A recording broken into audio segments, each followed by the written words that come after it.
Supreme court ने Panama papers case की समाअत रोजाना की बुनियाद पर करने का फैसला कर लिया है। जस्टिस आसिफ सईद खोसा ने रिमार्क्स दिए कि बेंच पर एतराज नहीं तो मीडिया पर बयानबाजी से गुरेज करें। पीटीआई के वकील नईम बुखारी ने दावा किया कि तारिक शफी का हलफनामा जाली है। इस वक्त सुप्रीम कोर्ट के बाहर पीटीआई रहनुमा फवाद चौधरी मीडिया से गुफ्तगू कर रहे हैं। हमने अदालत को यह कहा है कि 1 रुपए का भी हिसाब मौजूद नहीं है कि पैसे पाकिस्तान से दुबई कैसे पहुंचे, दुबई से कतर कैसे पहुंचे, कतर से लंदन कैसे पहुंचे। और जज साहब ने यह भी कहा है कि यह भी बड़ी बात सोचने की है कि किस तरह से पैसे बढ़ना शुरू हो गए। जो चंद मिलियन दिरहम थे वो कैसे मिलियंस ऑफ डॉलर्स में बदले और फिर ये अरबहा रुपए में बदल गए। ये वो सवालात हैं जिनके जवाब के लिए आज से कार्रवाई शुरू हुई है। ये डे टू डे चलेगी और इंशाल्लाह ताला हमें उम्मीद है कि बड़ी जल्दी ये कार्रवाई ख़त्म होगी। बाज़ लोगों को ये ख्वाहिश है कि पाकिस्तान के मीडिया को, पाकिस्तान के अवाम को प्रोसीडिंग्स का पता ना चले। वो छुपाना चाहते हैं। मुस्लिम लीग नून के लोग ये चाहते हैं कि पाकिस्तान के करोड़ों लोग ये जो प्रोसीडिंग्स हो रही हैं उनसे बेखबर रहे। मैं उनसे ये कहता हूँ, ये सुप्रीम कोर्ट ऑफ पाकिस्तान है, ओपन अदालत है, मिलिट्री कोर्ट नहीं है।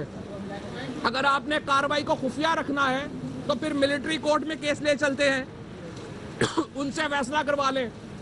कोई कार्रवाई खुफिया नहीं रहेगी। पाकिस्तान के लोगों का हक है कि वो जाने कि अदालत में क्या हो रहा है। पाकिस्तान के लोगों का हक है उनको एविडेंस का पता हो क्या है। और एविडेंस सामने आई है, उसमें बड़ा वाज़े है कि मरियम नवाज शरीफ साहिबा मुनरवा कंपनी की मालिक है। मुनरवा कंपनी नीलसन और नेस्कोल को ओन करती है। मरियम नवाज शरीफ मियां मोहम्मद नवाज शरीफ वज़ीर-ए-आज़म पाकिस्तान की फ्रंट है। मुनरवा मरियम नवाज शरीफ बीबी की फ्रंट है। और मुनरवा के आगे 2 कंपनीज नीलसन और नेस्कोल मुनरवा की फ्रंट हैं जो ये प्रॉपर्टीज ओन करती हैं। और जूं ये केस आगे चलेगा तमाम दोस्तों को पता चलता जाएगा कि किस कदर भयानक फ्रॉड जो है वो पाकिस्तान के लोगों के साथ किया है। और दूसरा हमने ये भी कहा है कि ये प्रॉपर्टीज जो हैं ये पाकिस्तान की कौम की अमानत है। पाकिस्तान की कौम को ये पैसा वापस मिलना चाहिए और इन प्रॉपर्टीज के ऊपर रियासत पाकिस्तान का हिस्सा है वो इनको मिलना चाहिए। और मनी लॉन्ड्रिंग, फ्रॉड, टैक्स अवेजन की बिना के ऊपर वजीर आजम साहब को उनकी सीट से नाअहल करार दिया जाना चाहिए। ये हमारी इस्तदा है। अच्छा, इसमें एक और बात है कि आप अगर देखें कि इनके तमाम तर जवाबात जो हैं वो कब्र की तरफ जाते हैं। कितने नाफरमा बरदार बच्चे हैं, कितने नाबरदार पोते हैं कि लोग अपने मरहूमैन के लिए जो है वो इसाले सवाब कराते हैं। ये मियाँ शरीफ साहब की कब्र का जो है वो ट्रायल करवाना चाह रहे हैं। मुझे तो जो है इसके ऊपर सिर्फ अफसोस ही होता है इस बात का कि तमाम तर जो है वो जवाब जो है वो मियाँ शरीफ की कब्र के अंदर हैं जो वफात पा चुके हैं। अल्लाह ताला उनको बख्शे। लेकिन मैं समझता हूँ कि इसके बाद जिस तरह कल पनामा रानी के इंकशाफात सामने आए हैं कि मरियम नवाज जो है वो ट्विटर के ऊपर तो बड़ी बड़ी भड़कें मारती हैं, लेकिन कल साबित हुआ कि शरीफ खानदान के जवाबात की कहानी जो है वो ख़त्म हो चुकी है। ये रंगे हाथों पकड़ चुके हैं। इनकी झूठ की हंडिया जो है वो बीच चौराहे में फूट चुकी है। और कितने अचंभे की बात है, आप देखें कि बड़े मज़े से मियाँ नवाज शरीफ साहब असम्बली में कहते हैं कि तमाम तर रिकॉर्ड भी मौजूद है, उस रिकॉर्ड के तमाम तर डॉक्यूमेंट्स भी मौजूद हैं। और कहते हैं मौसूफ के दुबई से पैसा सऊदी अरब गया, सऊदी अरब से लंदन गया।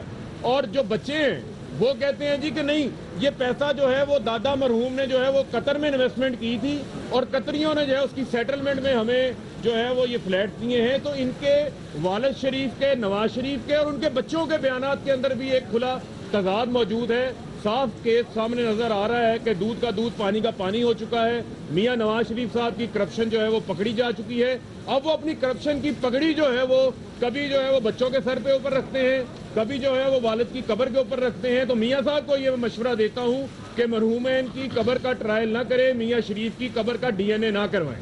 जी आप भी बोलें। और सिर्फ आखिरी बात यह कि वजीर आजम मुस्लिम लीग नून जो है उनको वकील बदलने की नहीं, क़यादत बदलने की जरूरत है।